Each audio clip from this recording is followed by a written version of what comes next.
Hey guys, going to do a quick unboxing of the Actik Core 450 headlamp by Petzl. This was issued to me by my unit, and I was pretty excited to get it. It's the first rechargeable headlamp that I've been able to receive. Looking at the back here, I'm just going to go over some of the specs. First one is max burn time of 6 lumens at 8 meters for 130 hours. Standard operation is going to be 100 lumens at 45 meters for 8 hours. And the max power is going to be 450 lumens at 90 meters for 2 hours. So pretty impressive, especially from some of the headlamps that I was issued before. Just a nice little addition. Now, I do have quite a bit of experience with different types of headlamps. I've operated in a lot of different environments, whether that be the desert, temperate climates, even the Arctic. And having a good piece of equipment that can hold up to those types of harsh types of environments is crucial. So I've used some different stuff in the past. Going to take a look and see how this guy actually feels. Just go ahead and opening up the actual box here. Gonna look at comes with basically the headlamp, the USB cord, and a battery. Some of the additional stuff in there are some user manuals or instructions, I should say, basically telling you how to operate the headlamp. One-click long presses, basically intensities, and then switching it to that red light to help with that night vision. So just a few different indicators to help assist with that.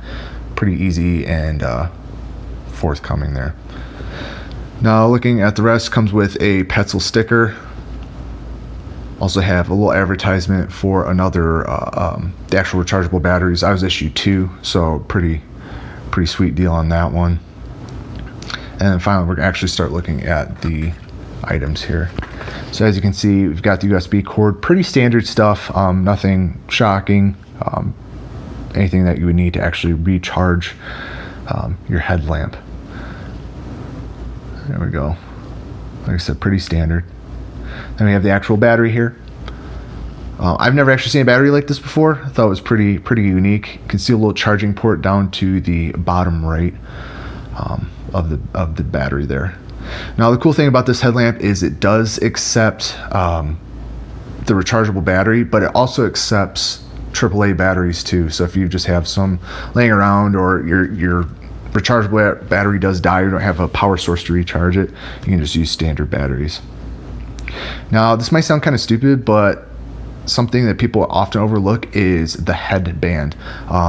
Like I said, working in the desert, the Arctic, those become stretched, brittle, kind of blown out at times, and then what happens is you either break your headlamp, and then you're without light in the middle of the woods or wherever you're operating in, and that becomes a huge issue.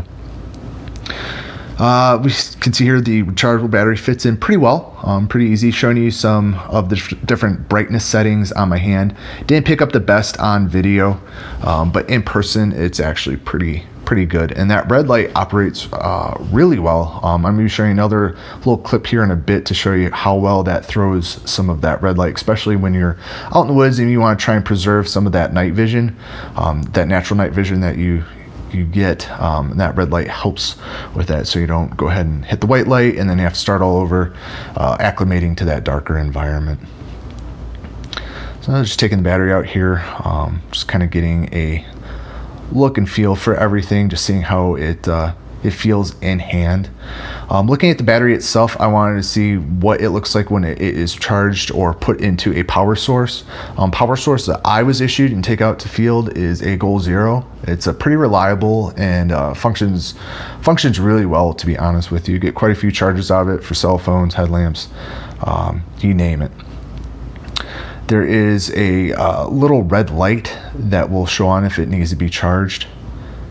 Now, it is scientifically proven that you cannot put a USB in unless you do it 2 to 3 times. I always miss that first time. As you can see here, I was talking about, it got that little red light, basically indicates that it needs to be charged. I'll be showing you here in a second what it looks like when it's fully charged. You get a nice green light, indicates that it's fully charged and good to go. So once I get that fully charged up, I'm going to set that off to the side for now, but show you what it looks like a little bit later. Now this is the Smarter Life LED Ultra headlamp. I used it while I was going through my training, my pipeline. Actually for 16 bucks, it's pretty solid. And the cool thing about this headlamp is it only requires one AA battery. Now that being said, that one AA battery only lasts about a day and a night. So you'd have to carry as many batteries as you think you would need, whether it be camping trip, military, whatever it may be. So that can become an issue. So that's why a rechargeable battery actually seems really appealing to me, at least. Now this is the brightest setting, medium, and lowest of the Smarter Life headlamp. And this is with the red light on.